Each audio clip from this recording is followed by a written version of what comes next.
What it do is your boy KaviusTv, man, back with another video. And today's video is touring the 85 million Florida Gators facility with Jon Summerall. That's the new head coach of Florida. If you ain't know, you know. Man, look, not even gonna lie to y'all. Today I wasn't even gonna do no video. I was gonna chill because I still got like videos to post and drop. So I was gonna like chill and just, give a rest day. But man, I was like, man, I'm about to do a video, man. I gotta do a video. So I'm be doing this video, man. Oh, and if you ain't know, you know. If you follow me on Instagram, if you don't follow me on Instagram, if you follow me on Instagram, you know. But if you don't follow me on Instagram, your boy did something, and I felt good about it. Cause last night I couldn't sleep. I stayed up till like 1 something in the morning when I had to get up like 4 o'clock for work, 3 o'clock for work. And I couldn't even go to sleep. I just felt good about it, bro. Cause I had my homeboys. Well, my homeboys, I didn't have them do it. They sent it to me, CJ sent it to me. If you don't know who CJ, go look in the vlogs. Y'all should know who CJ is. If you know Leak, you know Leak. Been on the channel too. Y'all should know who Leak is, man. Both of them boys sent it to me, like, bro, apply for Screaming University, bro. Apply for Screaming University. And I was like, bro, I ain't even want to do it at first. I was like, man, I just felt like I wasn't working hard enough. I ain't working hard enough, but I prayed about it, bro. I woke up this morning, and your boy, I applied. I applied for Screaming University. So I applied. So if you ain't following your boy on Instagram, go follow your boy and tag Costa in that, man. Tell him that KaviusTv, we want in. We working hard to get in, man. We gonna work hard while we there. We gonna work hard after. Even if we don't make it, we still gonna be working hard. Cause we still gonna get in that. We gonna get that recognition. I'm telling you. But yeah, man, let's get into this video. Let's get into this beautiful facility of my Florida Gators, man. Beautiful facility. Beautiful, beautiful, beautiful. But let's get into this video, man. He's actively recruiting right now. We have just completely revamped. The equipment is actually showing up today. If there was a movie about Jon Summerall's life, who would you pick to play you? Gronkowski. These are mine. You see they got the Swarovski crystals on here too? Oh, yeah. They got it all. What's the setup right here? We're at Las Vegas Hotel now. What's going on, y'all? This is Damian Harris here. We're at the University of Florida. Guess what? I've got my own one-on-one special tour with none other than head coach Jon Summerall. We're gonna go inside and check it out real quick. Follow me.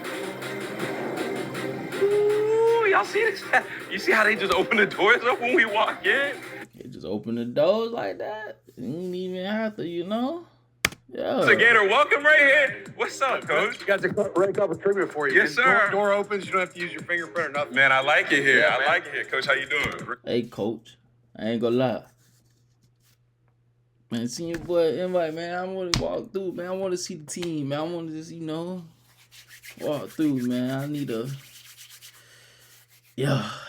feeling great by this season, man. I'm feeling good by this season, coach. We need them dubs, coach. We need these dubs. And welcome to Florida, bro. Thank you so much, man. This is quite the welcome we got here. You walk in, you see trophies, you see stuff over here, you see stuff over there, you see wonderful people everywhere. Yeah, you get fed over here. Okay. You see the history of Florida football and all the other sports here with the championships that have been won. And then sort of our players' lounge, student athlete lounge, where they have games and all that stuff right when you walk in. Man, listen, so you heard it. They got it all, and we can't wait to get started with the tour. So wherever you want to take us first, you lead the way. Excited to show you. Yeah, come over here. We'll go look at our dining facility. Yeah. So this is where all of our student athletes have access to 3 meals a day, breakfast, lunch, and dinner. Like the food's unbelievable. Yeah. Like it's big time. So when we were walking in here, I peeked over some shoulders and looked at some plates, and I was happy with what I saw. So I know you're not lying because I seen it for myself. Yeah, no, this is well-rounded. Like for your weight loss, weight gain, whatever you need to be, they're gonna meet your needs. The crew that works back here is phenomenal. Like they do a great job. You get everything from your fruit. all the way to your salad bar. All right, everything you want. Like, this is all the cold bar stuff. So when you come in here, what's the John Summerall? I ain't even no student athlete, coach. I ain't gonna lie to you. I ain't no student athlete. Not in college, coach. So, hey, send your boy an invite, man. I want to tour the facility too, man. You know, I'm a big Florida fan. I'm a big Florida Gator fan, bro. Been a Florida Gator fan my whole life. I'm through ups and downs, through the headaches, coach. Through the headaches, coach. I get headaches when we losing. When we losing, coach. I get headaches. Like, I'm stressing. Like, I'm a big fan, man. I'm telling you, bro. So I just ate lunch here. Okay, all right. I'm not on the weight gain plan anymore. And so, you look solid size in a good way. So I went salad with balsamic dressing, turkey burger. Okay. No bun today. No bun. And brown rice that's my lunch today. So Okay. trying to live a little bit clean. So you're trying to set the example. So whenever the players come in here and they see Coach Summerall eating, and they're like, no cake, no none of this, no none of that, only good stuff. Yeah, I'm trying to live like I want them to live a little bit. Practice what you preach, people. Yeah. So you Practice what can. preach. Now there are desserts in here, and they'll get you in trouble. Don't tell me about that now. You got your burger station, and then all your hot bar stuff over here. So your basically your carbs, your rice, your potatoes, whatever you want, and then all the way around you got your normal cereal bar. Like I said, breakfast, lunch, and dinner, all right here for all student athletes. Yeah. So whenever we had this at Bama, like we use this as an opportunity to get affiliated with other athletes, with other students on campus. Do you see a lot of players in here talking to people that aren't necessarily football players, like developing that on-campus relationship? I guess? A little camaraderie. Yeah, I think one of the cool things about it is it's in the football building, but it's for all student athletes. And so you do see every sport come through here to eat lunch or eat dinner. And so the interactions, you get to know each other, you get to do life with each other, support each other, have each other's back. Come on, man. If you want that support system for all the commits out there, for all the recruits out there, you want that. You just want that support system, and you want that brotherly love or sisterly love. Man, come to Florida, man. That's all we do. Show love, baby. That's all we do, man. Come on now. One other cool thing I'll show you back here, not to put you guys in a bad spot, but that's all right. They can order stuff on their phone. You can put it in your app, what you want for lunch.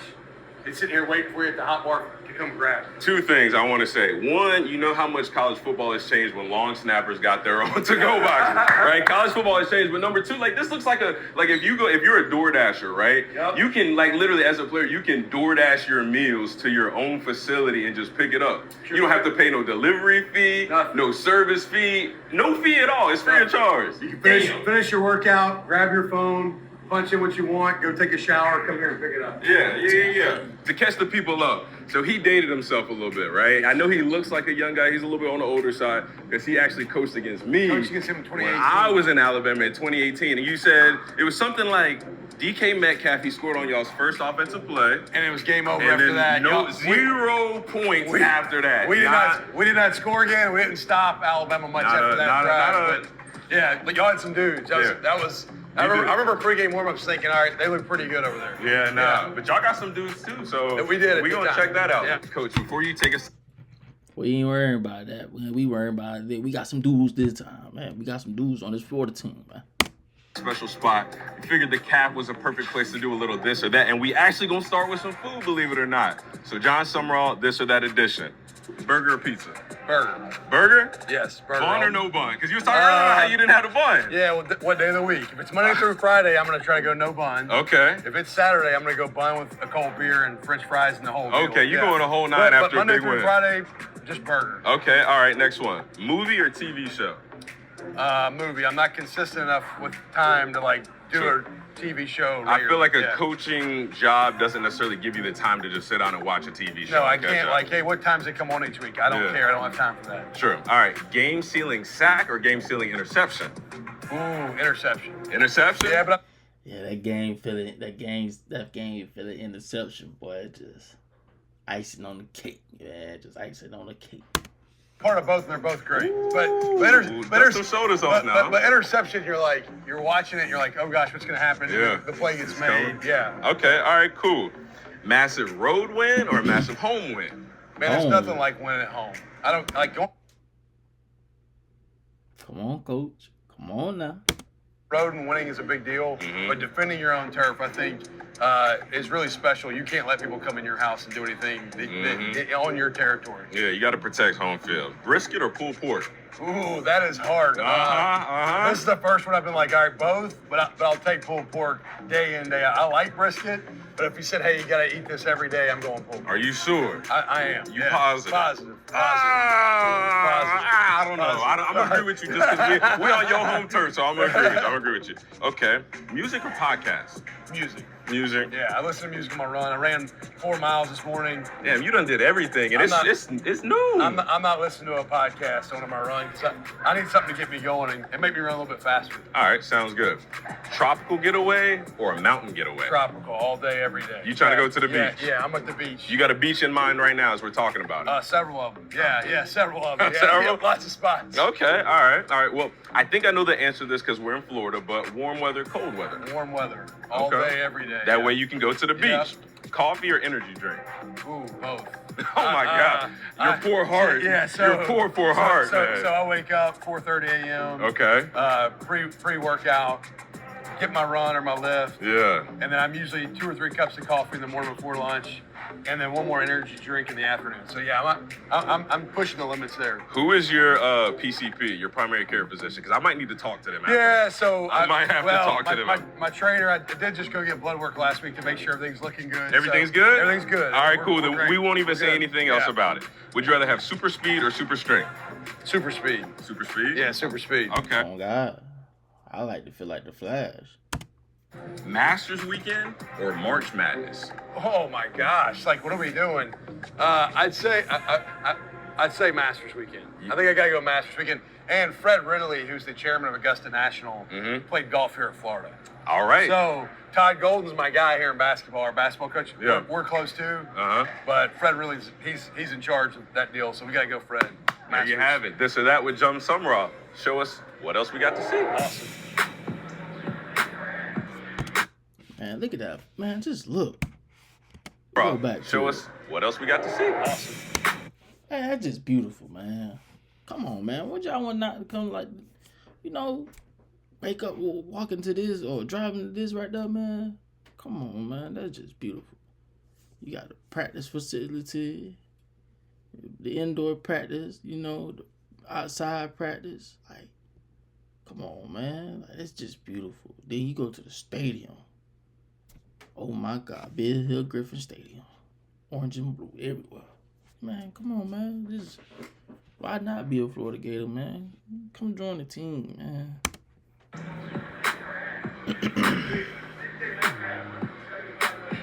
This is our student athlete lounge. Basically, you got a golf Don't simulator. tell me you got a golf You simulator. got a golf simulator right here. You got video games, pop a shot, all the stuff. You pool table, air hockey. Really just kind of a hangout spot for our guys when maybe in between meetings, after class, after a meal, whatever, just to kill a little time and come hang out. And as you walk through this, there's a virtual reality room right here, and then a barber shop, so you can get your hair done right here. Let me ask too. you this. I don't mean to interrupt you. What do y'all not have here? You know what? That's a great question. Nothing that I can think of. When I was getting ready to take this job, they're like, Coach, what do you see as our weaknesses? I'm like, well, the only thing I see is we hadn't been winning enough. But other than I like that mindset. Yes. That's what we need. Oh my God, we needed the coach like this, bro. We needed it, bro. Because, bro, when he saying we haven't been winning, the football team, bro.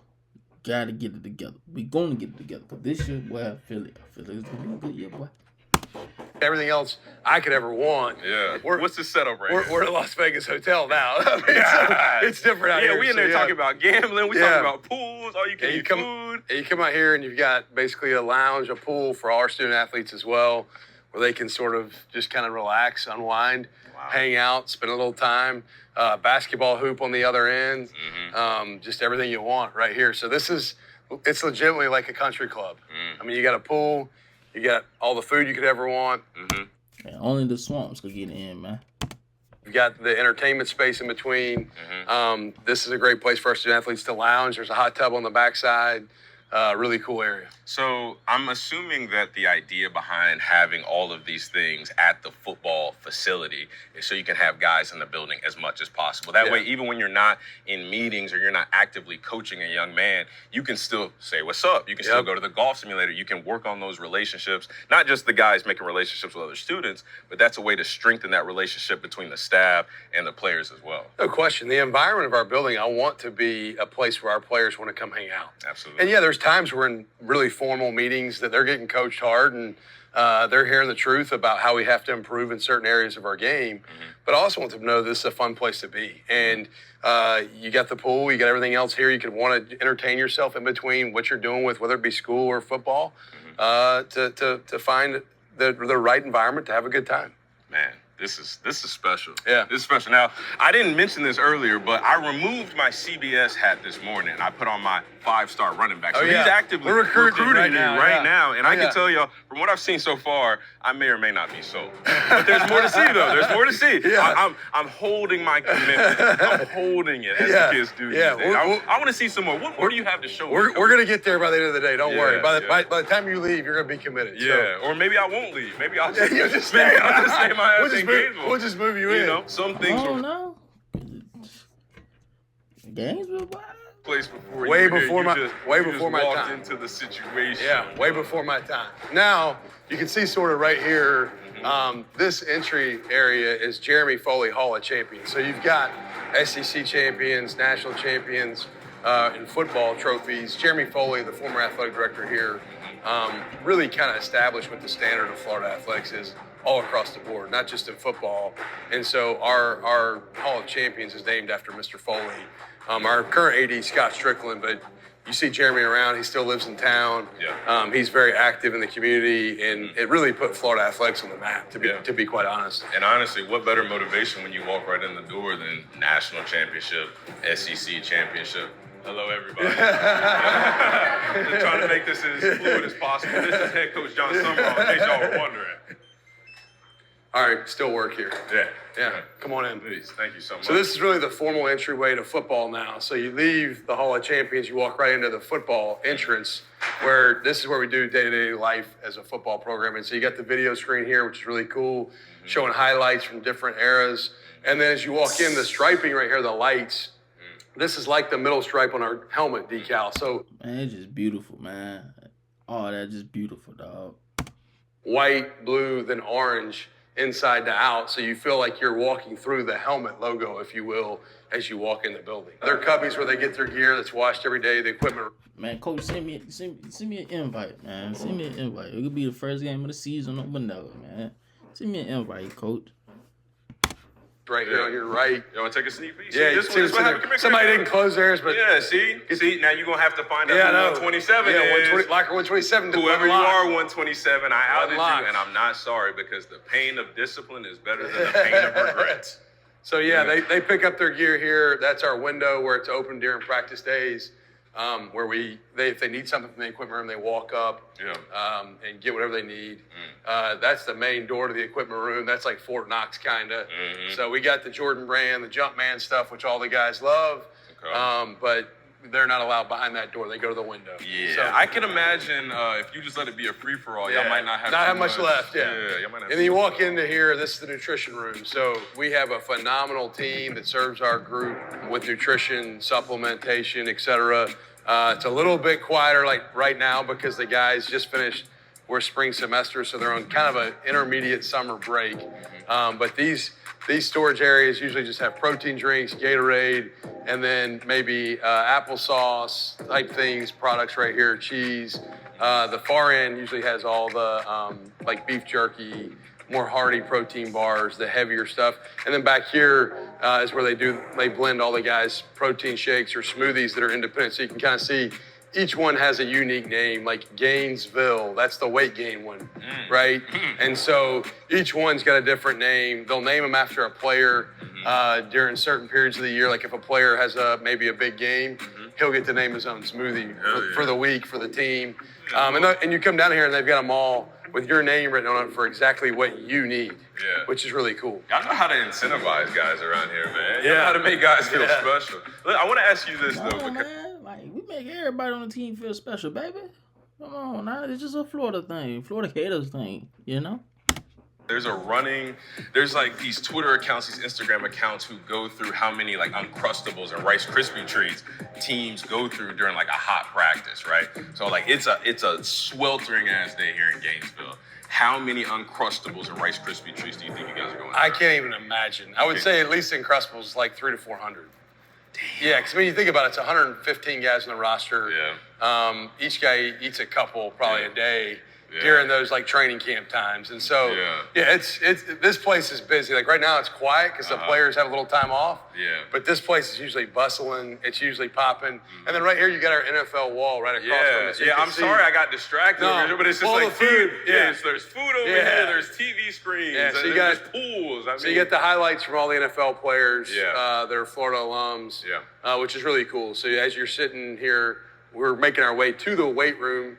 Through the nutrition room, but you have the NFL wall right here, which is really cool, functional, usable space so that there's not any dead space in the NFL wall. It's a place you pass by all the time. Yeah, I think there's something lost in today's age of college football about walking in and learning the history of those who preceded you, learning the guys on the wall, learning what they did. What are some of the plays that Vernon Hargraves III made, you know what I mean? Like, and especially now because college football is so transactional, and there's a lot of times where you'll have a senior that's walking in here for his last year of football. As much as you want him to be the best player for the team, you also want him to know what it means to be a Gator. Yeah, have an appreciation for those that have come before you. You know, I mean, you talk about Vernon Hargraves III, you got Kyle Pitts on the screen right here. Like, there's been a lot of great players come through the University of Florida. And for our current guys to be able to look up and not have to go find it, but it's right here in front of them as they pass by it from the locker room, nutrition room, onto the weight room, they see it every day. You can't avoid it. It's right there in front of you. Yeah. Bro, that's beautiful, bro. Yourself, there's no problem recruiting at the University of Florida. You will always be able to get good players. Not hard. We get everybody on this campus. Everybody wants to come check it out. The reputation precedes itself. Yeah, absolutely. I'm trying to check it out in person, Coach. Send me in. Like, come on, Coach. Come on. Yep. All right, what's next? Head to the weight room. All right, so from here, this could be a unique weight room tour. So as you walk through, our nutrition officers are here.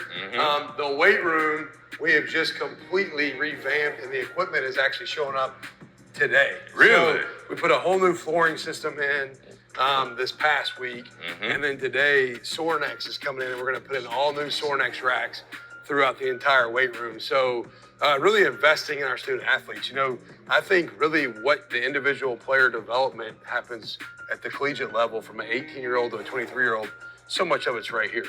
I think so much of it, it happens in the weight room because your toughness, your confidence, all that's built in this room right here.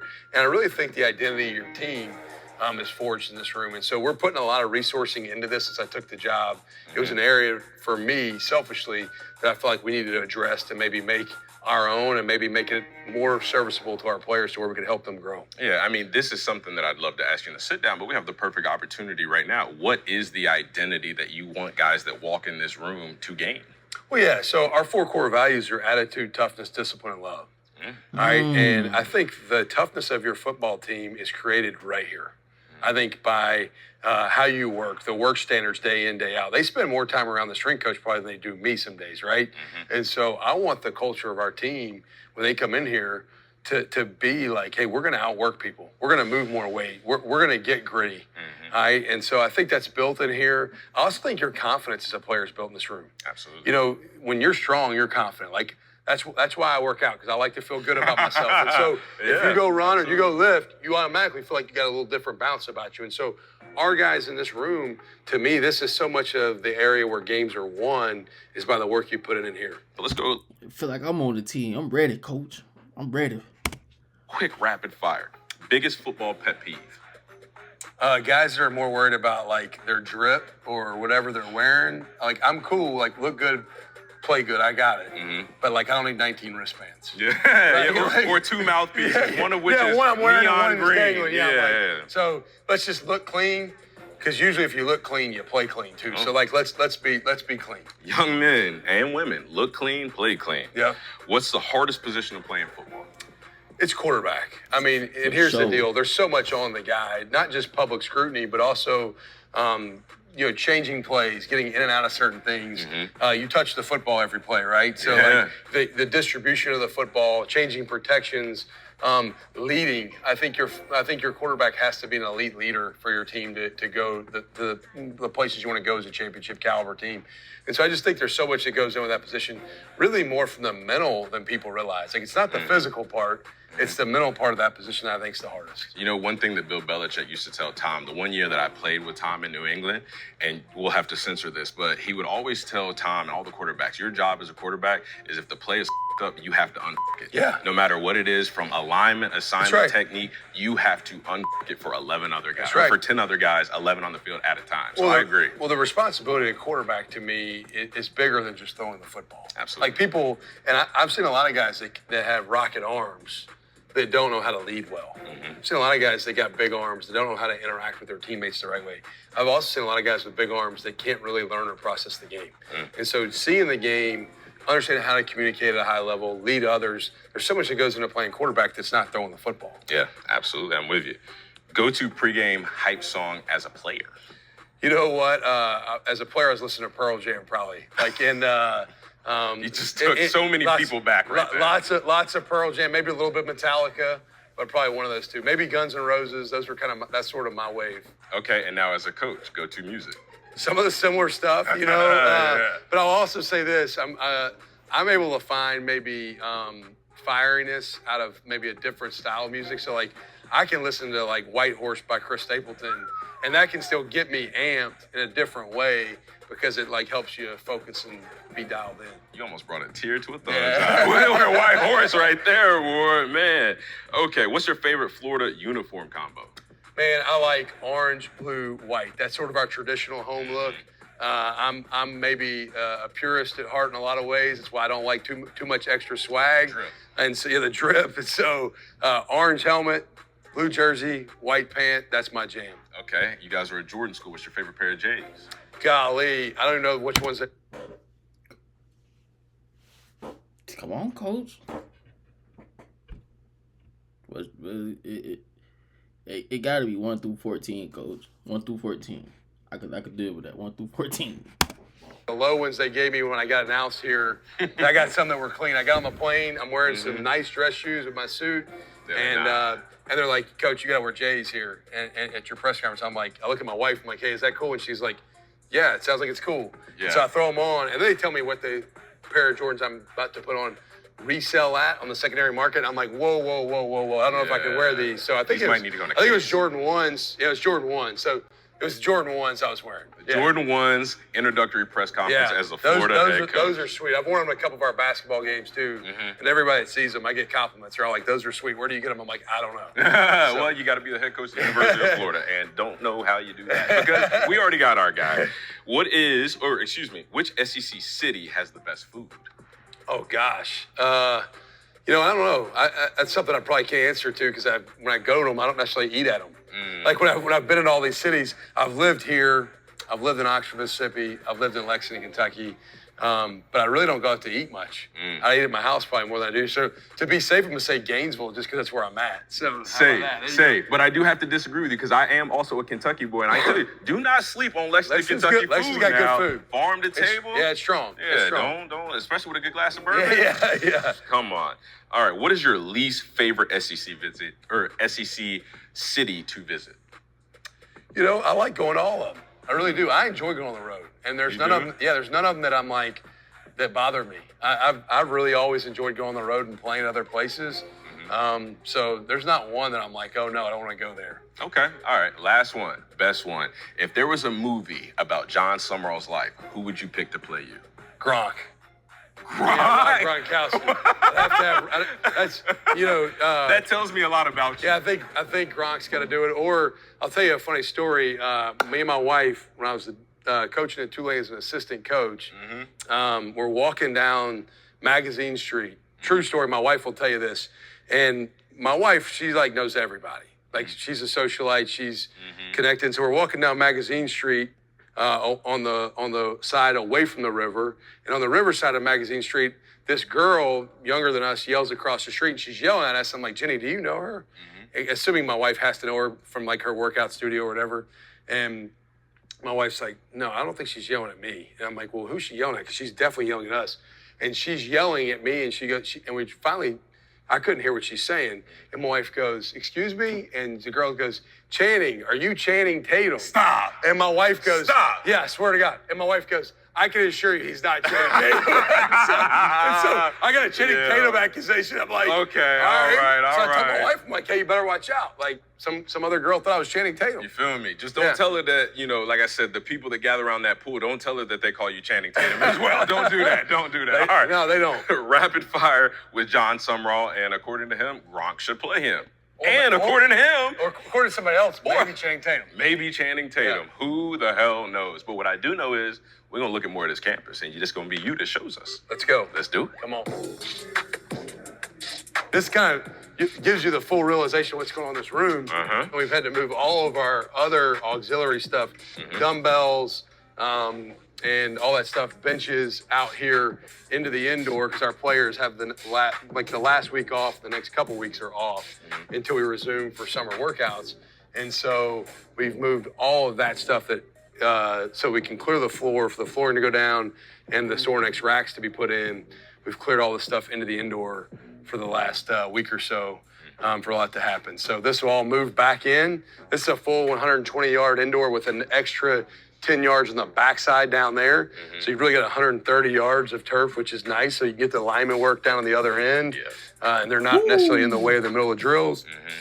This is the defensive end of the indoor. That's the offense when we're in here. These garage doors open right up to our grass practice field. So we want to transition in and out. We just run right back and forth inside to outside right here, which is really nice. And how much time do you guys spend practicing inside? Not a ton, to be quite honest with you. If it's lightning, obviously you have to. Rain doesn't bother me. We got to play in rain, so we go outside if we can. Come on. Florida weather. We got to play in the sun. We got to play in the rain. It's Florida weather, baby. Florida. Because we do all this and we practice in the rain and in the sun, we got the most advantage on the other team. I'm telling you. Because some teams, they can't stand that Florida weather, and some of them can't play in that rain. But I'm telling you. And it's not lightning. We usually do our pre-practice flex in here and maybe walk through in here. And then we might kick field goals in here, but because we play most of our games on grass, I prefer kicking on grass. So we transition out period one. And then we're out pretty much most of practice. We might, when we two-spot drills, because I like to do 11 on 11 two-spot in a lot of drills. So one of them may happen in here at times just because the transition from field to field makes it clear from not having to go here all the way to the farthest field that's grass. But we spend a lot of our off-season time in here, a lot of walkthrough time in here, and then when it thunders or lightnings, we have to come in here. But I like to go in grass as much as possible. It's just something about being in here. It just feels like football. I don't know if it's the weights over here. I don't know what it is, but just being in here, it just gives me the feeling of football. Yeah, it's cool in here. This is a great space, facility-wise. We've got everything we need. We don't have any excuse for a facility standpoint. We've also hosted other things in here, like our coaches clinic. Like this past March, our coaches clinic, I opened it up, but then after I talked, you had Liam Cohen, the head coach of the Jags. Then you had Urban Meyer, former Florida head coach, obviously. And then you had John Gruden. So we had three headliners that were pretty strong with a coaches clinic in here of almost 500 people. So this is a great multi-purpose facility for us to use for our players, but also the general public. Is there a story behind these rocks right here? Those are Jesse's rocks. Oh, okay. He makes guys that we have a little punishment. You might have to push these, throw these, carry these. Okay. You never know. So you know what we used to have to do? I'm gonna show you. Yeah. And you're probably familiar with this. Push that down, push it. Yeah, so we would take it on this floor, and then, try to move this right here. It ain't going anywhere. Yeah, see, we used to have to get down. And see, the bitch still don't stuck. move. It still don't move. Stuck. So that ain't moving. You want to talk about the grip on this floor is real. Yeah, don't ever do that. Yeah. Don't get yourself in no trouble. Please don't. Because then, once you graduate from that, then you got rocks. Yeah, you got rocks. Then you got rocks. Yep. Yeah, Jesse was the strength coach, the head strength coach of the Atlanta Falcons. Oh, okay. And then my head strength coach, Rusty Witt, who works for me, him and Jesse had a prior relationship that were really close. Yeah. Jesse was on staff here. Hey, man, I hope none of my boys on the team, man. I hope y'all ain't getting in trouble to do this. Because, hey, boy. The job, so he was one of the guys who got retained. What's that process like of your head coach? You get hired somewhere, then you got to figure out who do I bring versus who do I retain versus who do I show the door. You still have to have a collection of people that know how you want things done. And so a lot of people, come with you, but at the same time, you're tasked with doing the best job for building the staff you can for where you are. And there's a lot of people that have been with me that could easily be here, but then when I took this job, got promotions where they were. So, but as you work through it, I always start with who's in the building. My first head coaching job at Troy, I walked in, out of the 10 full-time coaches, they'd been 5 and 7. You know what's crazy? And he coached my homeboy when he was at Troy. He coached him elite. And now he's a Florida Gator coach, man. That's hard, dog. Straight years. I walked in, I kept half the staff that was already there. And everybody's like, what are you doing? You're keeping the old staff that didn't win any games. I'm like, well, doesn't mean they're not good. They just maybe need a little direction or leadership change. And the next year we went 12-2 and won the conference title and finished 19th in the country in all of college football. And half the staff was the exact same. And so I always walk in and try to evaluate. The old adage, you got 2 ears and 1 mouth, so you can listen, not talk. I try to gather as much information about what's been going right, whether it be from players or other people I may trust within the program. And then, hey, what's not been going right? What needs drastic sweeping change? And so every time you walk into a new job, there's differences that are there. Rusty Witt was the head strength coach at Troy when I took the job, who's my strength coach here now. I was getting ready to fire him. And the more I got to know about him, I'm like, oh, this guy actually fits what I want to do. Well, you talk about when you're establishing all this, you want to do things the right way. And I think something else that you've gotten a lot of attention for doing the right way is how you left Tulane. And you had a quote where you talked about, well, how you walk into a place is important, but how you walk out of it is just as much, if not more important. So explain even more why you have the mentality of just giving guys the right opportunity, even if it's not for you. Well, I think as a head coach, you're not there to be served. You are there to serve others, right? And so if I focus on myself, then I'm not doing my job. My job is to actually focus on all other people around me to help equip them to become their best. And through that, you have to be willing to let them understand maybe where they need to grow, but then also it's time to let them go fly off and do their own thing too. And then I think looking back, going back to what you said about when you leave a place, to me, you have to show gratitude for places that have given you an opportunity to do something special in your life or within your career. And so if someone had wanted me to leave Tulane any differently than I did, I wouldn't have taken their job. I was good because I could have stayed at Tulane forever and loved it and never would have felt like I missed out on anything. Now, an opportunity like Florida calls, you pick up that phone call. Yeah. But if Florida had said, hey, you have to do it this way, I'd have said, I'm good. I'm going to do it the way I feel like it's the right way to do it because I want to leave the place. It's given me and my family so much. I want to leave it the right way and give back. Yeah, so it's been cool. But man, we got us a good coach. We got us the right coach, man. We got us a good one, man. Yep.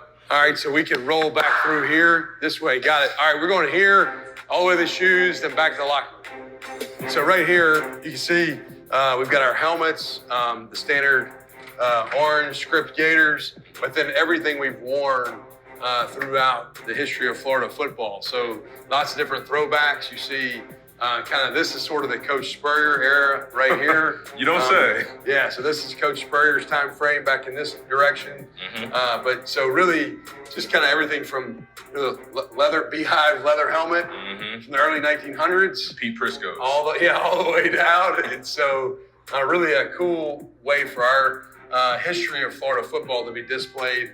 in a pretty cool area where guys see it a lot and a lot of guests see it. Okay. I will ask you, I know that you said, what was it? Orange helmet, blue jersey, white pants. That's your number one combo. That's my go-to. If there were no orange helmets on here and you had to pick a helmet that's not going to be in this top row, if you had to pick a helmet for your first home game, which one would you pick?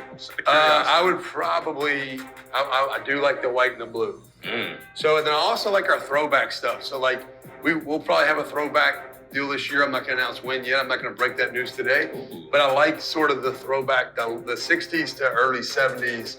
The block UF I like, just the big F that used to be midfield here before the Gator hit. I like that as well. I'm traditional, man. I like clean. And we got great colors, so we don't need to do anything crazy. Yeah, true. So you walk down here, you know, being a Jordan Brand school, one of the unique things is our players get PEs or player exclusives. And so each year, Jordan Brand puts out a PE or a player exclusive for the University of Florida. Here's my favorite. So these. Oh my gosh, the 14s. Y'all seen them 14s on the Florida Gators? I need them. And I'm paying the price for them. I ain't gonna lie to you. I need them 14 out. Ones they gave me. These are the ones they gave you? This is my press conference shoe right here. It's not up here, but this is my go-to. Yeah, no, them the John Summerall. Yeah, these are mine. You see they got the Swarovski crystals on here too? Oh, yeah. They got it all. That's mine right there. You know what they say, drip or drown. The high tops, I'm not quite as hip enough. Like you probably can go for that. You know. I'm a little bit old. When you're in your mid-40s, it's not quite as cool, but these lows, that's my speed. But this is a cool case where you can sort of see all the shoes and some of the PEs that our guys have gotten over the years. Yeah, nah, this shit right here is crazy. Yeah. So, story about these. So these are the special retro Jordan 23s right here. I was talking to Ruben, our social media producer. If you had this pair right here, you might as well have been Michael Jordan himself. Is that right? That like this pair right here, whatever colorway. Like I remember I played on an AAU basketball team as a little kid this tall named Paul Price. He had on like some all black ones with some red and they were the snakeskin joints. And I thought he was Mike. Like he literally turned into Mike. Yeah. But like being a football player, having access to this is like, I have to ask, why would you not come to Florida? So at this point, this is really probably one of our neatest recruiting tools. Like players love the Jordan Brand stuff. Oh, absolutely. And so the opportunity to once a year get a. The fans love it too. Yeah. You're a player exclusive. Hell yeah. You get one of these pairs of shoes once a year. It's a pretty neat perk for our guys, and you get something that isn't out there made accessible to the general public. So like this shoe, they only made a couple hundred of.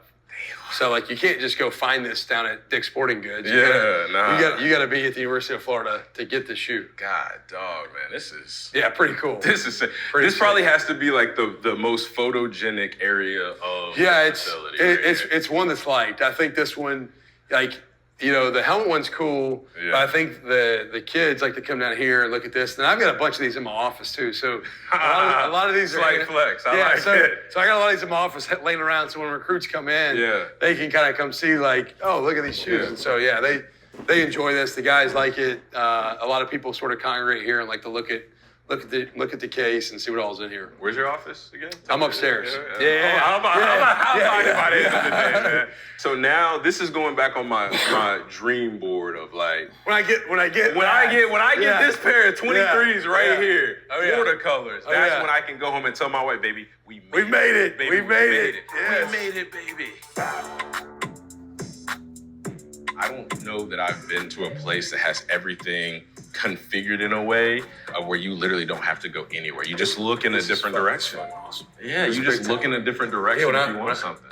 Locker room, when I walked in here, I was like, when I took the job, I'm like, oh, because I've been in places we ain't had all this. Yeah, no. You know, so this is big time. Our players don't even know this yet, but up here, we're going to put a family wall where each player will get to put a picture up that's whatever they consider their family right outside the locker room. So they don't know that yet. That hadn't been released to them yet. That's special. But this will be the family wall. So when you walk out of the locker room, you'll see whatever you consider your family right outside the locker room every time you walk out to practice. So something kind of cool that has not been here in the... To give them boys something to motivate. Hey, man. You here. you got a little one at home, man. They need you to motivate you, bro. That's to motivate you. That I'm putting up that I started doing that at Troy, took it to Tulane, and that's something that travels with me that we're going to put up as the family wall right here, which I'm pretty fired up about. Dude, but, that honestly, I've got a video on, but that gives cool. me goosebumps. It's That's cool. because you talk about whenever you talk to individual players, right? Like as a player myself, people always talk about, well, what's your why, right? Yep. But then it becomes even more important when you start to understand the guy next to you's why. What is it about his situation, his circumstance that makes him go as hard as he? Well, guess what? I want to help him get out of that situation also. So I think that's so much of being a good coach or a great teammate is really caring about wanting to know your teammate. Yeah. And like understanding what makes them tick and who are they doing things for, like what people are behind their story. You know? So as you walk in, this is the locker room. You can see sort of all the teams we play this year, all the way at the top of the CFP. That's the goal. So the schedule lays out from left to right, first game, all right, and then on through. Okay. And then you get your team rules right here. Okay. And then this is sort of like a little bit of a lounge area where the guys, you can see sort of the locker format in the back, but you've got the massage chairs. You got places where if they want to come in here and eat, they can. They get their food to go from there. Like Rocco got his food to go. Yeah. You can sit up here. They've always got different gaming systems are available for them to pull in here as well. Okay. With the TVs, and you can see sort of our lockers are kind of really a unique deal, really embraces Florida. You got the gator skin back lit deal there. I didn't even notice that when we came in here the first time. Yeah, it's pretty cool. And then you got obviously some really good players here. You got Jaden Woods and Dallas Wilson, Eric Singleton, VB3, Miles Graham. Yes,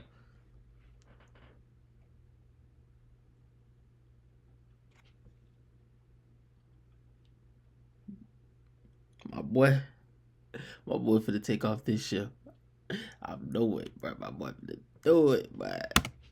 Big time players, but these are all reclinable, and they also all have a phone charger right here, and they also have a Normatec boot hookup in the back. So you can put your Normatec boots. I'm about to check this out. Yeah, I haven't set in them, but so you got the phone charger there if you need it. Yeah, you just. Yep, and then back there behind you got the Normatec boot hookup. It works to the back left. So, yeah, it's pretty sweet, pretty cool. And they got the storage up top. Your little lockbox down here. Y'all still here? Why y'all bothering me right now, man? Let him take a nap. I'm trying to zen. Like I'm trying to. Let me be at peace, bro. Like I'm off the clock right now. But I'm still getting paid. Nah, this is like, cause I mean, so whenever like I said, Bama, we thought we originated like the cool gadgets, and all this stuff. The most we had was like the lock box on our locker. Like that was as high tech as it got. We ain't have no recliners. Like there's a locker next to the locker. You got that, then you got all this. You got this down here for shoes. Yeah. Right, and then up top, that's where their helmet goes. And you also got this up here. So that's the ventilating for your shoulder pads. Your shoulders. Yep. Yeah. Yep. Got everything in this place, bro. Yeah, pretty cool. Literally everything. Yep. I love the intentionality of just where is this guy from? Hometown. If I'm gonna be sitting next to Jaden Woods, I want to know where Jaden Woods is from. What's a cool story for me is I didn't recruit Jaden out of high school. He's a true freshman last year, going into his true sophomore year this year. Jaden, through the coaching change. My boy, he had me scared, bro. I ain't gonna lie. I'm like, no, we need him. I'm like, we need him. No, bro, don't do it, bro. Don't do it, bro. Ooh. He went in the transfer portal. He OV'd another SEC school. Not gonna name the school. I got on the school plane and flew to his hometown and did an in-home visit with a guy that was on our roster to get him to stay at the University of Florida and spent time with his family. Glad he stayed, because not only is he a great player, he's a better person. Like he's the type of guy you want as your teammate. Yeah. And so really cool that we got him displayed right there, because he's the type of guy that makes coaching fun. Yeah. But anyway, it's just a cool little area. And then all the way back goes all the lockers, and we don't need to go to the showers or the restroom or anything. No. But all the stuff back there, some of our players are kind of in and out, even though it's discretionary. They're finishing finals this week. Okay. And so it's kind of low key. And then right here you got a TV where really it's just dress of the day. Oh. So like when they come out, this is our spring game dress of the day. Okay. But that way when they walk out of here, there's no excuse for like You're wearing what you're supposed to wear. Like team issued, jump man only. Yeah. Like don't give me that. So if you got to send somebody's ass back inside to change, like they got no excuse. Bad news. Like it's not good for them. Yeah, we're gonna see a different side of John Sumrall if you got to. Yeah, I'm gonna light them up if they come out. I had to do it a couple times this spring where guys thought they were gonna be their own wardrobe manager and decide what they wanted to wear, and I'm like, no, we ain't doing that here. Before we go upstairs, back here you'll see our training room. Man, this is state of the art. This is all really big time stuff. Y'all got a receptionist desk at the reception desk in the training room. You got a receptionist. I've never. You've got all the like the equipment you would need over here for rehab in regards to return to play stuff. It's like a little turf area. All the machines and computers to help maybe to gauge a guy's readiness on his strength numbers to getting back from an injury. So this is sort of like the training room's weight room, if you will, where they really test guys and push them to get back on the field on the recovery from maybe some sort of significant injury is right here. So this is the work area. This is insane. Yes. I've been in a ton of college football facilities. Never have I seen a turf patch in a training room. Yeah. Never. So they ain't like the Gators, baby. They ain't nothing like the Gators. Your treatment tables over here. These are more for like where you're laid up to get treated, whether you're doing STEM or any of that stuff, ultrasound, anything over here. These are the taping stations over here. So more treatment driven, just taping right here. And all our trainers' offices right across the wall on the backside. So all the treatment stations. I was gonna ask you, how much time do you spend in here? I don't really spend any time in here. I come down here once a day. Oh, okay. I'm in the training room one time a day, just come check on our long-term return to play guys. We only have a couple right now, but like I feel like the guys that get forgotten are the guys coming off an ACL. Yeah. Or the guys coming off like a long-term injury. So like I like to come in here just to check on those guys and kind of push, like I'm pushing the guys on the field. I go in the weight room, I lift with our team a couple of days a week. So I want to come in here and the guys that are really dealing with a significant injury, I make sure I come catch them doing their work just so they know, like, hey, man, I know what you're doing. I got your back. Like, keep pushing. And you're keeping the same standard for everybody. Yeah, it doesn't change. Like, whatever your availability is, man, I still want you to be pushing to be your best. Yeah, absolutely. So as you come down here, you got the cryo chamber. So we've got in-house cryo right here that you can pop in.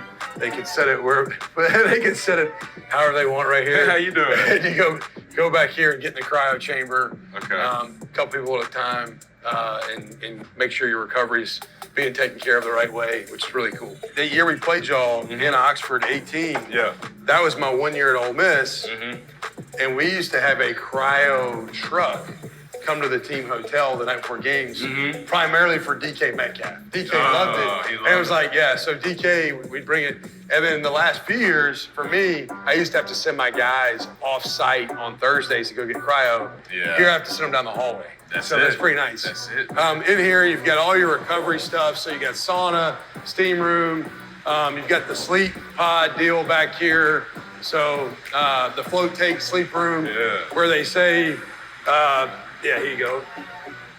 They say you can sleep in here for like 15 minutes and it's like getting 4 hours of sleep for your body almost. So you can come in here and do the float tank deal for recovery, rest in between things. Pretty cool that we got this in our building. That's something that not a lot of people have. No, they do not. And then like a lot of NFL facilities don't even have that. The NFL facilities are starting to catch up. Yes. Now that they're doing the player surveys and they're being more public. But for a long time, the NFL was just putting money in their players, not in their facilities. Yep. Now we've shifted where forever in college we put money in facilities. Now we're putting it into players more, right? So, absolutely. But you got all your underwater stuff where you can also, that can become a screen where they can show you your movement pattern on the treadmills, with the jets, cold tub, all the stuff. And this is really the treadmill one where they can shoot the video and watch, is your gait right? A guy coming off of a knee injury is going to go in there. Yeah. So you strike me as a cold tub guy. I'm a cold tub guy. You are, all right, you're a cold tub guy. I know John Sumrall. I cold tub. I know this guy. Yep.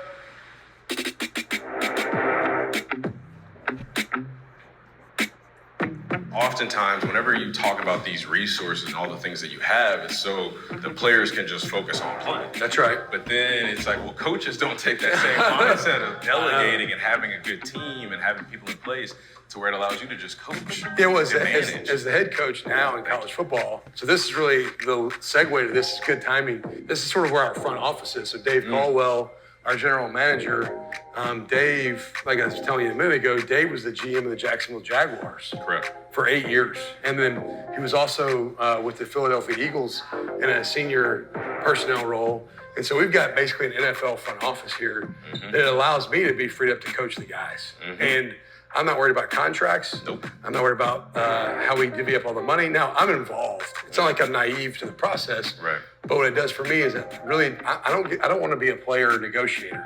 I want to be a coach. Then you come in here, you can see my. Well, that's. We got us one. We got us one, baby. We got us one. Yeah. As you come out here to the right, you got the grass practice fields. So let me ask you this. Do you guys have the non... I'm gonna need these 5s. I'm gonna need these 4s.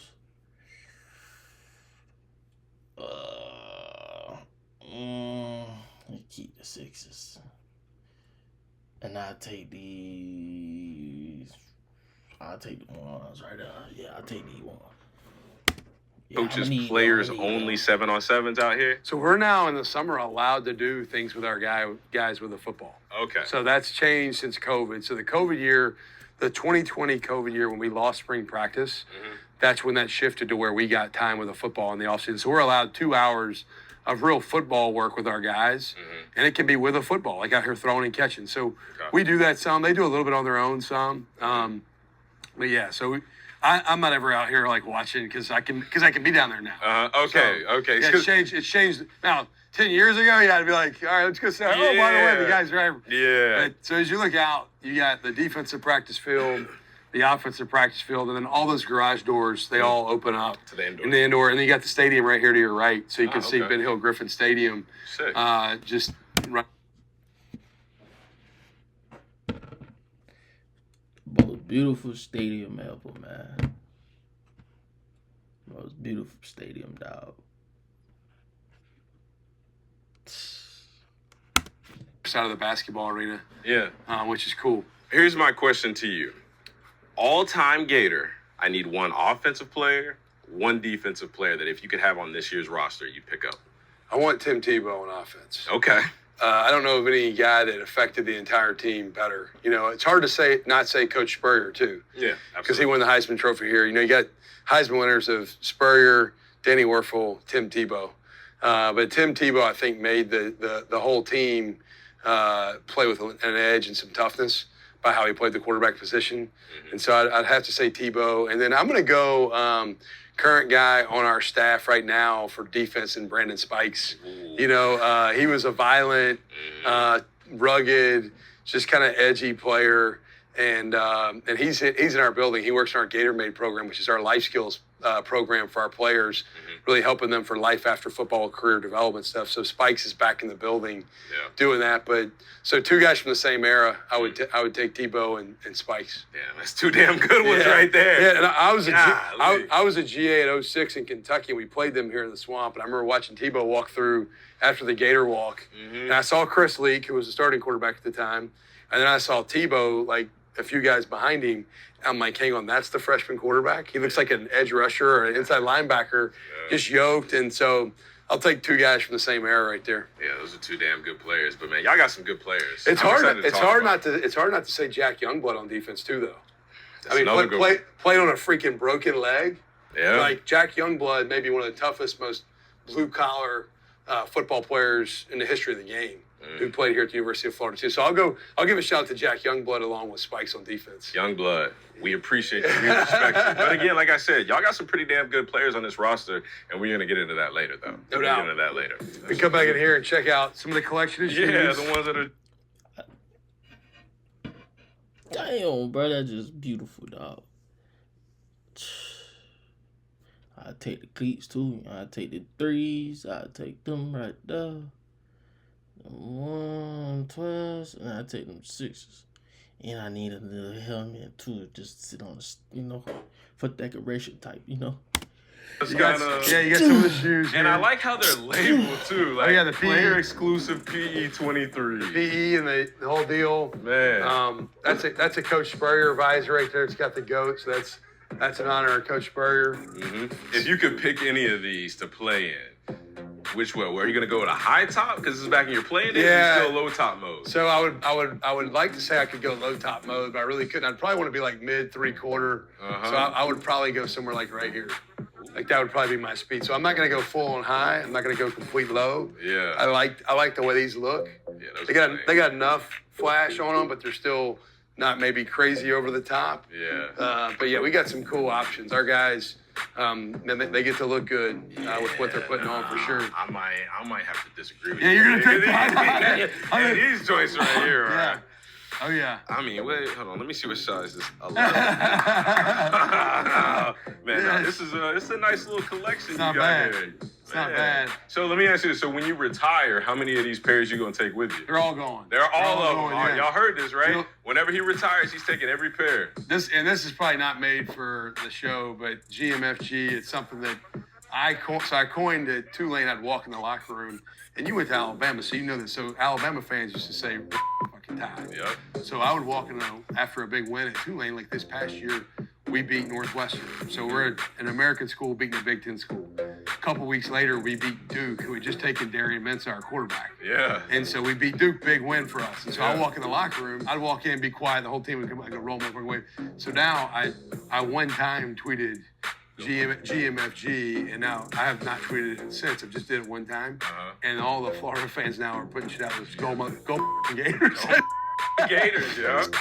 Coach Summerall, we just got done with a I like that. Go fucking Gators. of a tour of everything that you guys have to offer. Now we get to sit down. I have a couple more questions for you.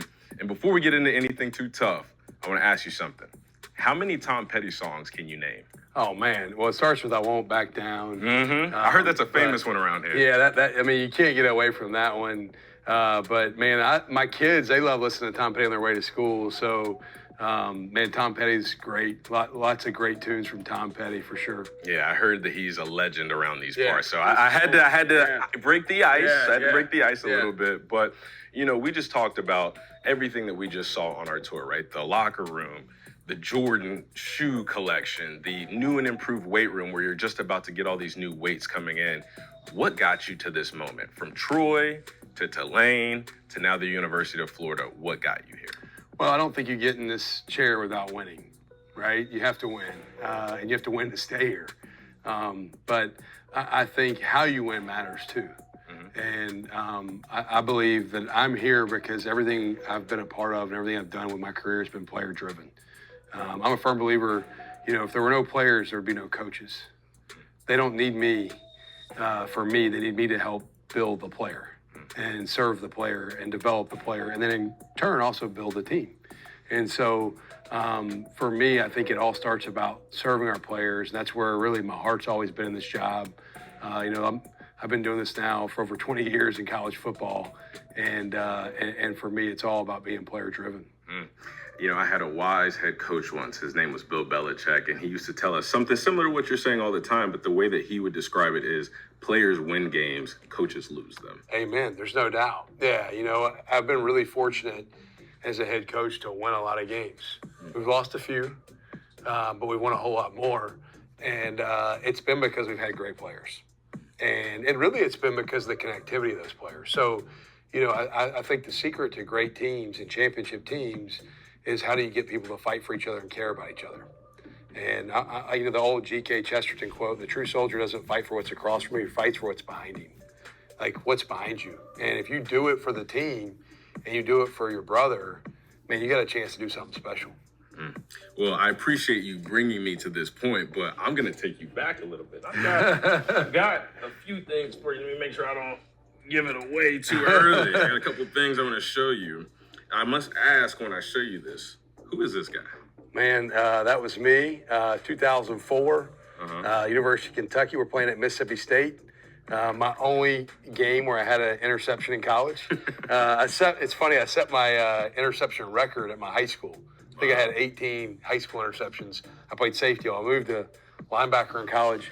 Only interception in college was this game on a tipped ball by B.J. Parsons, a defensive lineman, right in front of me.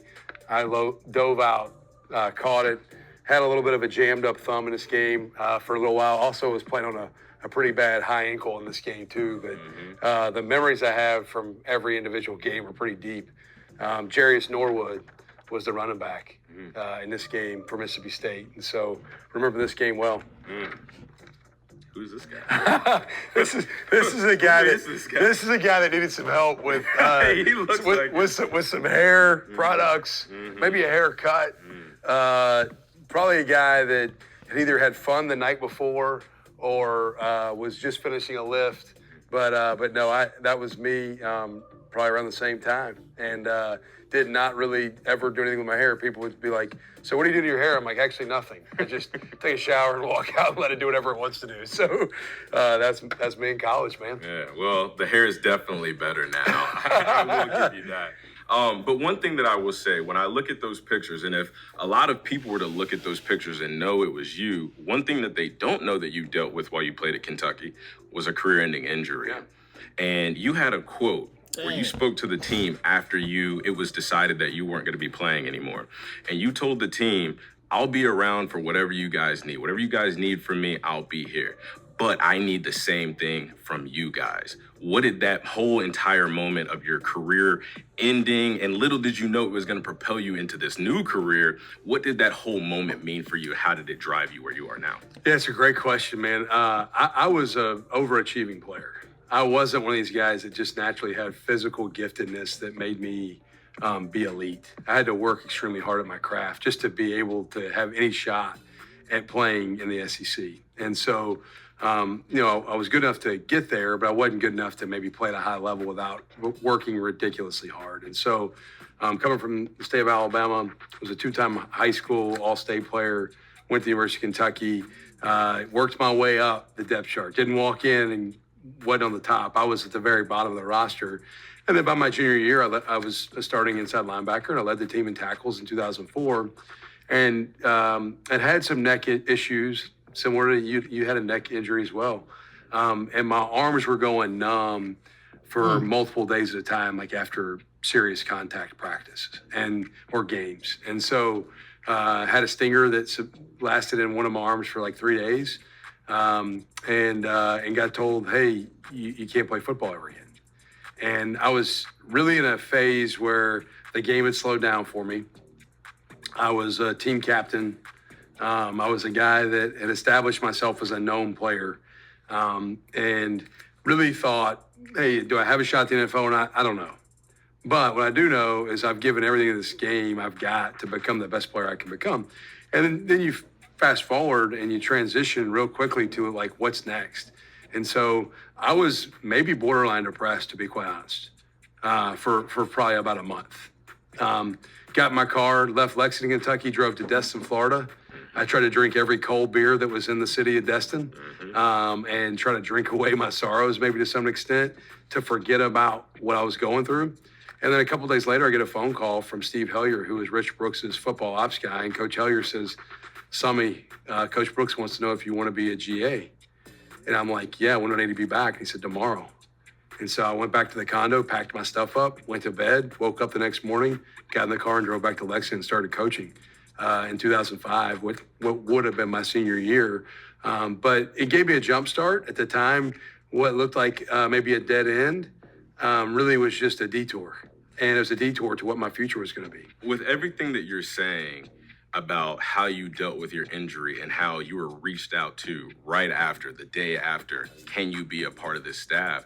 That tells me that you were such an intricate part of the culture of that program that your presence could not go without, or the presence of the program could not go without you. Well, I'd given a lot to my team and to the game and to myself in regards to my own development. And my teammates in college, this is when everybody still got into a huddle, right? Like there was no tempo spread offense at this time. And so I have a picture in my parents' house that my mom still has, the house I grew up in, where I'm the huddle call guy. I'm the Mike linebacker getting the signal from the defense coordinator. I'm in the middle of the huddle, kind of looking up at the D linemen because I'm short compared to all of them, and giving them the call. And all my teammates, in particular the D linemen, several of them, Ellery Moore and Vincent Sweet Pea Burns, and a lot of those guys, they used to get around and call me Drill Sergeant. That was my nickname because I would be like, everybody shut up, everybody be quiet. Like, I'm trying to give you the call, like, keep your mouth shut. And so, the minute the game was taken away from me, but then I was then asked to, like, hey, we don't want you to stay in the program. We want you to, like, be intimately involved in this program and start coaching.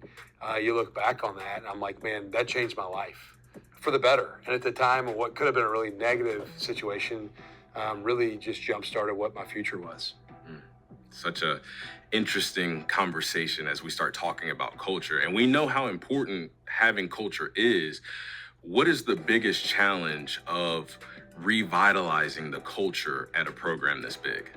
Yeah, culture is sort of a buzzword, right, in our society, and in particular in the football world right now. I think it's talked about more than ever. To me, it's your daily standards. And when I talk about your daily standards, I really mean it's a combination of what you promote and encourage, added up with what you tolerate and allow. And so if I promote or encourage in our team meeting room when I show film, guys straining their ass off to the football, or playing with extreme physicality, or knowing how to line up with great detail, then I'm calling that out in front of our team and going, hey, this is what this looks like. This is the positive. This is what we're hunting. And then conversely, if I don't call out guys loafing or not doing the right thing or practicing the wrong way, then I'm allowing that, and that's what I'm going to get in return. They're going to keep doing it. And so to me, you have to hold the standards ridiculously high every day. I also, man, I don't do it. Man, you can't half-half this shit, man. Yeah, don't half-half. Don't, Maybe just the young player on the team. I call it the best players on our team. I coach the best player the hardest. Jaden Ball played your position, sits right here in our front row in our team meeting room. He gets coached harder by me than anybody. All right, so because he's got a lot to give this team and a lot of talent in himself. And so I'm going to push him every day to be his best. I'm going to hold him to a standard that's ridiculously hard to meet. And so I think when guys in the room, they feel like, hey, everybody has to meet the standard. It's non-negotiable. It doesn't change for anyone. It's unwavering. Then guys start to get what that looks like. I also think the culture concept, it takes a really long time sometimes to build that up to what you want it to look like. Okay, like I think to build it to what the ideal is, it can be a tedious, challenging task. All it takes is a couple of bad decisions in one day to start to deteriorate that culture. It starts to wear down and break down. And so as soon as you get lazy or nonchalant or complacent, your culture's about to really take a fall. And whenever you coach your best player, i.e. Jaden Ball, harder than anybody else, do you see him then take on the ownership of that coaching and then live out what he's being coached to do as an example for the other players in the locker room? Yeah, no question. I think first they have to know where that critique is coming from. So there has to be relationship.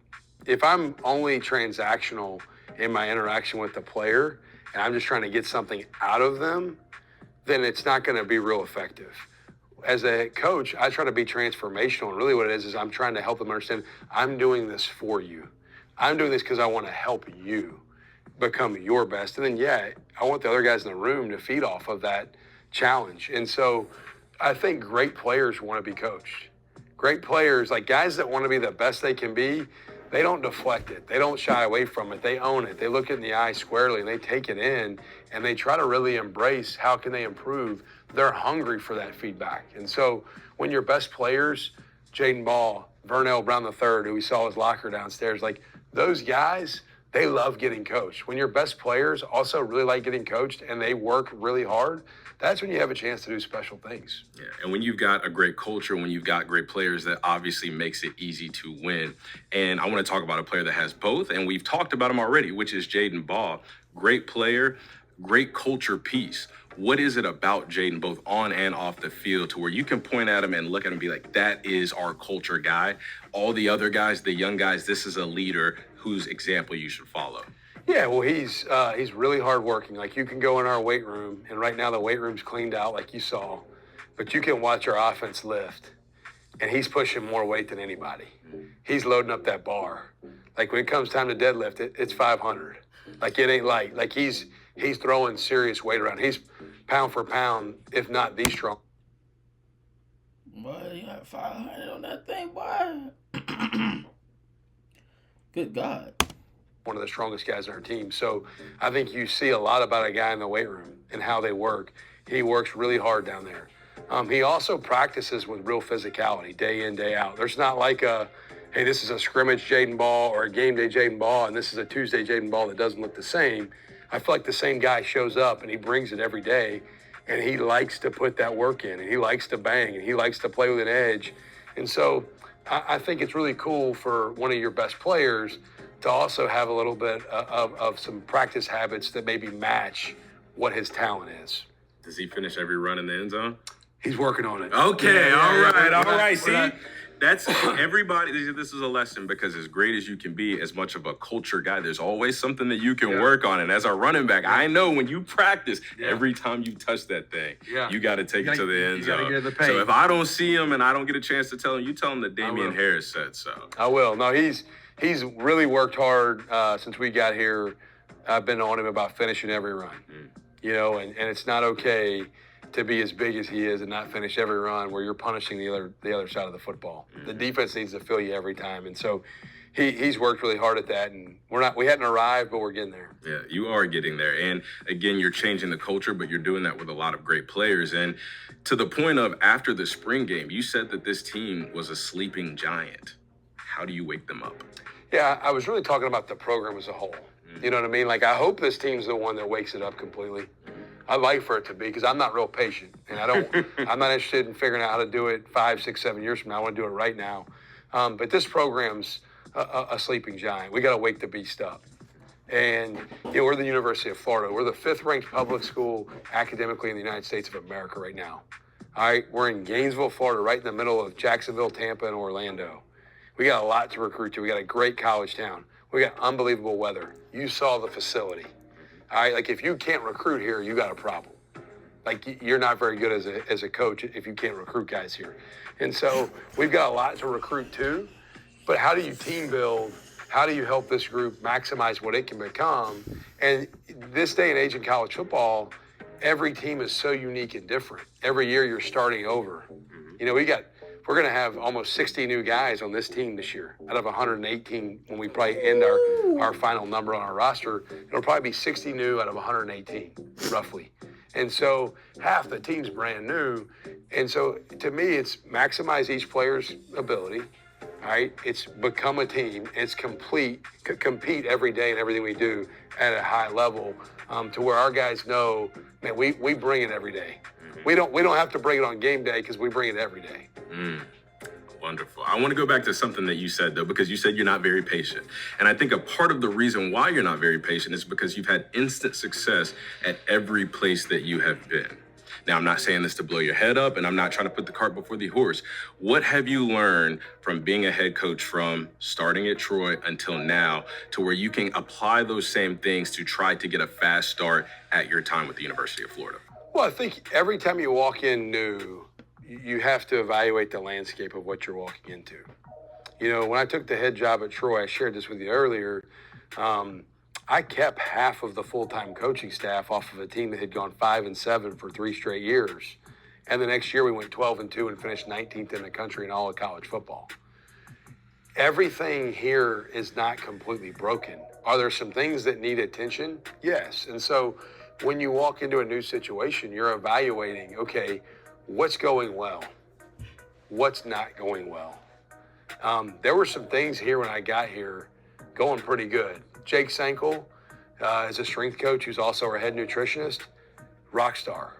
Like, when I got here, I evaluated that area, and I'm like, that guy doesn't need to leave. He needs to stay.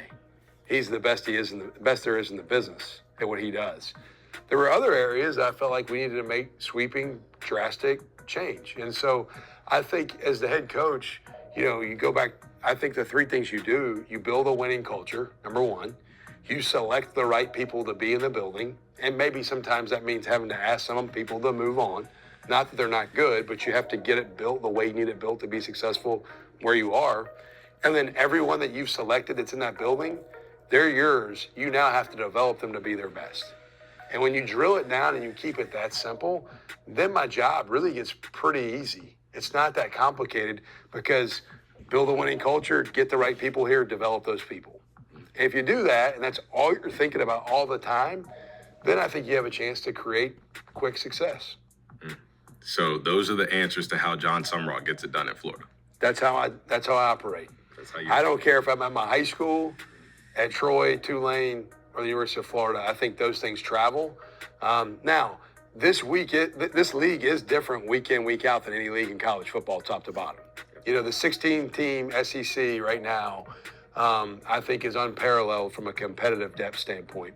You look at what this league has done over the longevity of NFL draft picks the last 20 years. Year in, year out, the NFL drafts more SEC players than anywhere, any other league. But then I think also you look at just the success certain teams have had, whether it be the most recent success of teams that maybe have hit the come up. And so I think top to bottom, this league is really challenging.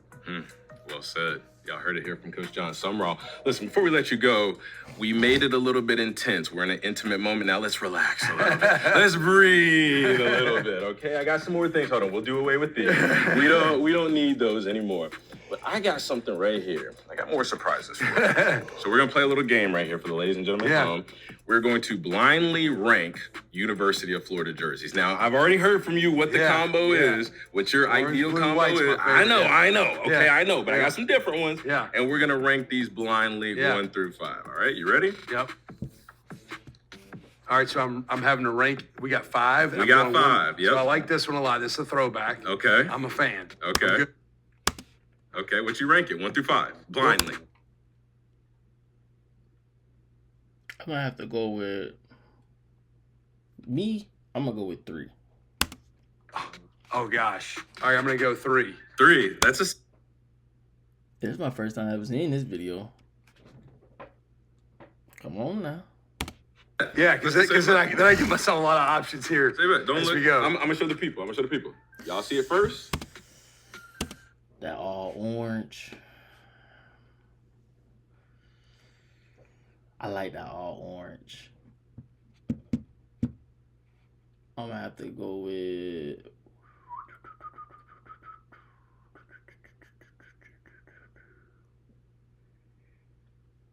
I'm gonna go 4 with that. I'm gonna go 4. All right, I'm gonna go right here. I like orange. I love the orange, but I'm gonna go 4. You gonna go 4? 4. Are you sure? I'm sure. Okay, not sure if I would agree, but we got another one. All right, I'm gonna go 2 here.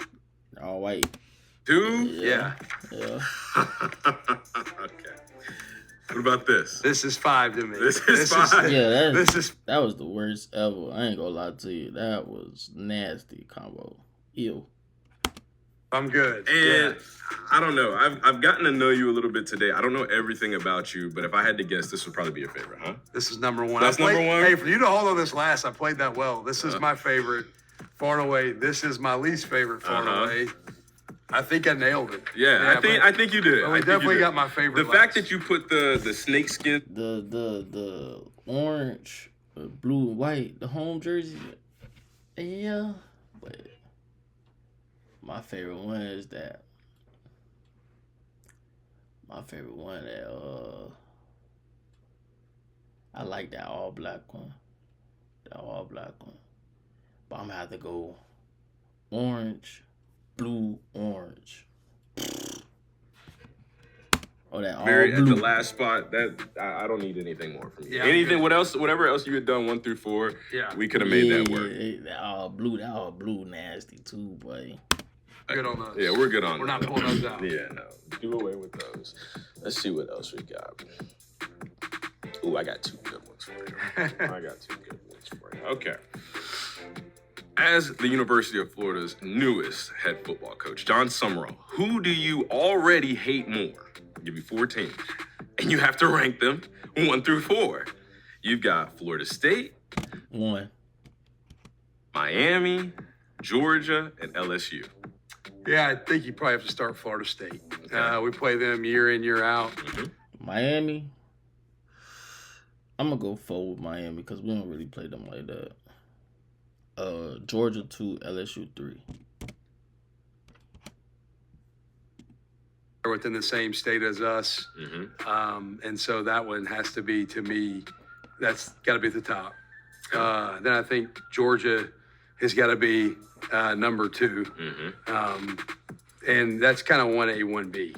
Pretty much. I don't know that there really is a number 2. I think it's just 1 and 1. And then the other 2, I think you can mix them up. You know, Miami's in our state. We don't play them every year, so maybe less of a direct rivalry. And then LSU, no longer on our permanent crossover deal. So, but still a pretty high intense, big game.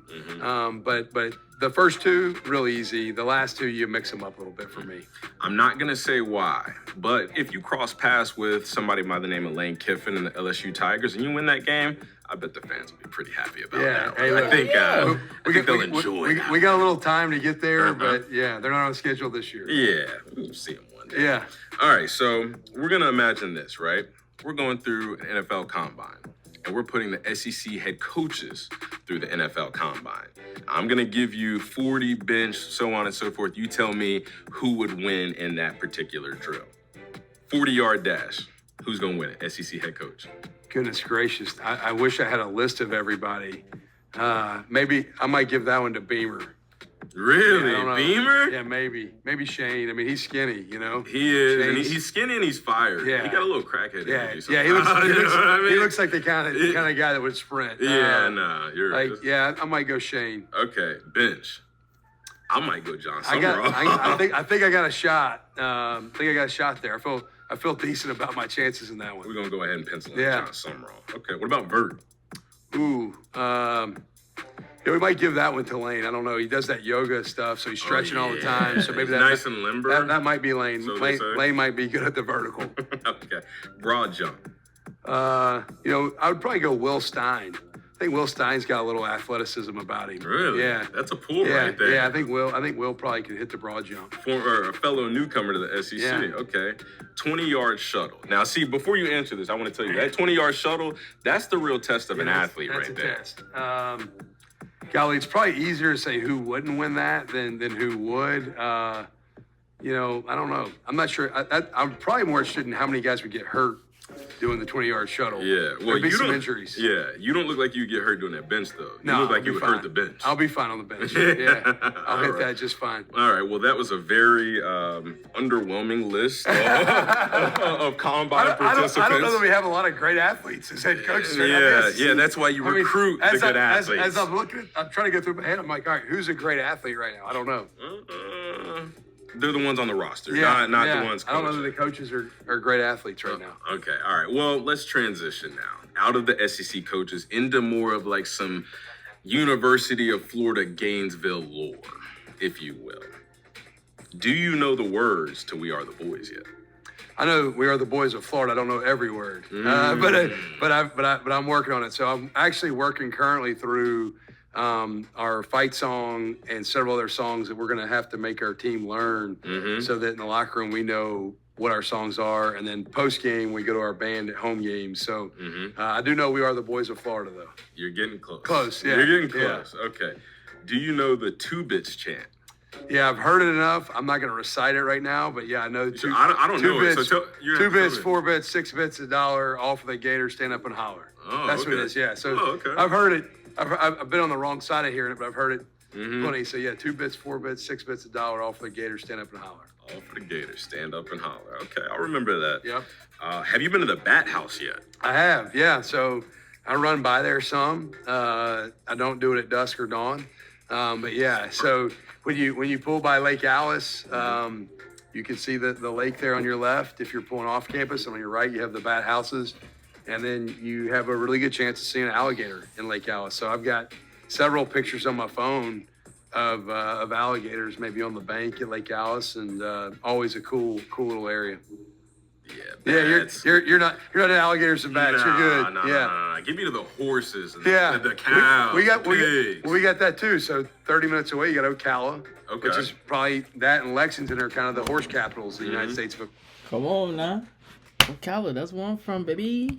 They go over and replay that. Minutes away, you got Ocala, which is probably that and Lexington are kind of the horse capitals of the United States of America. So huge horse industry 30 minutes down the road. You're going to have to take me by that. Come on. I need to see that. And I know you got all the connections around here. So, okay, this is a good one. Do you know what the city of Gainesville used to be called? I do not. I'm not aware. Yeah, what was it? Hogtown. Hogtown. You know what I did know? Hogtown. I did know. Oh, I've heard of Hogtown, but I didn't know that was what Gainesville was called. Okay. Got it. So I'm teaching you Yeah, something. I'm learning You something. show me, I Hey, teach you. I've been doing football history at Florida, but Okay. not enough of this stuff. Not Hogtown history. Not Hogtown Football yet. history. Okay, all right. Last one I got on here. Do you know the words to Won't Back Down? Yeah, with music, I'm great. I'm not going to go a cappella. I'm not going to sing without. But yeah, I know it. You know, the great deal here is they play it in basketball games, gymnastics before the fourth rotation, not just football games. But yeah, when I got hired officially the night I took the day I took the job at my press conference, we did. Walked in the stadium. They played it. Did a lot of videos with it. Like I said, on my kids' way to school, which I don't take them very often because I'm usually already here at work. But occasionally when I do, that's the number one request right now for what they want to hear on the radio. Really? On their way is "I Won't Back Down." So that's pick number one by whoever gets to pick it. And you know what's so cool? Your kids will never forget that. They won't. They will never They'll forget that. forget If it. you have another job somewhere else, if you don't coach again, whatever, they'll remember that. One of my favorite Jordan Brand T-shirts we got here that I was wearing it earlier this morning, and it says on it, "I won't back down." And so I think it's great for us as a reminder. As a I football need team. that, man. Yeah. Before we let you go, we're running tight on time. I want to see how much you know about Gators. Not the Florida Gators. Yeah. Not your players. Not the members of this university. The actual animal. Legitimate Gators. And I want to tell you, before we get into this, you and I are on a road, a journey together, because I don't know the answers. They just happen to be on a card in front of me. Well, this I guess it was March. They had a alligator ranch bring a 7-foot gator. Her name was Helena into the stadium, and I did a photo shoot with her. No. It was pretty entertaining, yeah. All right. An impressive animal. I learned more that day than I knew.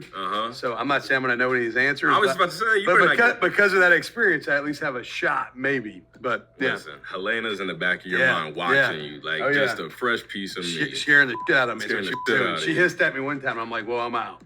So, yeah. All right, question number one. How long have alligators been around? Oh, gosh, forever. Right? That's a great answer. Forever. That's what our teachers told us. Yeah, forever. So 37 million years, forever. Yeah, it's pretty interchangeable. close. Yeah. Interchangeable. Yeah. 1 for 1. Okay. How many alligators are estimated to live in the state of Florida? Oh my gosh. 1 million. Ooh, you're very close. 1.3 million. Yeah. Helena done taught you some shit now. Yeah. Okay. What's the average lifespan for an alligator in the wild? 18 years. 30 to 50. Oh, man. 30 to 50. It's Oh, all man. right. It's Yeah. all right. I didn't hear Helena hit. You're good. You're good. How many teeth do an alligator have? 36. You're in the range. 30 to... No, actually, I lied. I'm like, see, I told you, I don't know nothing about alligators as well. I lied. You're way off. You're way off. 28. Between 74 and 80. Holy way off. smokes. Way off. Way off. I'm Way good. off. Yeah, we're way off of that one. Okay. How large does a male alligator get? Like the biggest it can get? What's the biggest? Give me like a 5-foot range. Yeah, I'd go like 14 to 18 feet. You're dancing right around it. 13 to 16. Yeah. Okay. Yeah. You got to get any guesses on females? Yeah, probably like 12 to 16 or 11 to 16 maybe. 11 to 16? Yeah. 10 feet. Yeah. Just a 10 nice feet, cool, okay, just a nice easy, cool yeah. 10. Yeah, nice Yeah, cool 10. yeah. All right, perfect. How many hours a day does an alligator sleep? 20. Close. Again, like, see, you're right around it. You did learn something that day. 17. But I'm sure if it was extra tired, Yeah. you might get a little extra That's sleep. Okay. Are alligators nocturnal? No. Yes. Oh, man. They are. You were doing so good. We were rooting for you. We were all rooting for you. We are. Okay, last one. I'm going to make this this or that. Do alligators sleep with one eye open or both eyes closed? Both eyes closed. You're wrong again, bro. We took a bet before we had you on that you were gonna get that right, just because it was like something about this guy. He was just thinking alligator. Just one eye open. No, that had me shocked. Yeah, just one eye. What's bro. crazy is when they're not moving, how still they are, but like they got their eyes open. You're like, all right, what's going on? Is this alligator looking at me or is it not? Like, what's happening? Yeah. Well, listen, man. If it's a real alligator, if it's a University of Florida alligator, they've got all of our interests. You have all of our interests. We're very happy for you. We respect what you signed up to do. I'm looking forward to you having a great year. Thank you so much for your time. Appreciate you coming to hang out. Yeah, man. Thank you. Yeah, good to see you. Hey, man, I hope y'all enjoyed this video. It is 12 o'clock. Your boy do gotta get up in the morning for work, so yeah, man. We finna go ahead and go to sleep. Hope y'all enjoyed this video, man. I'll see y'all next video. I'm out.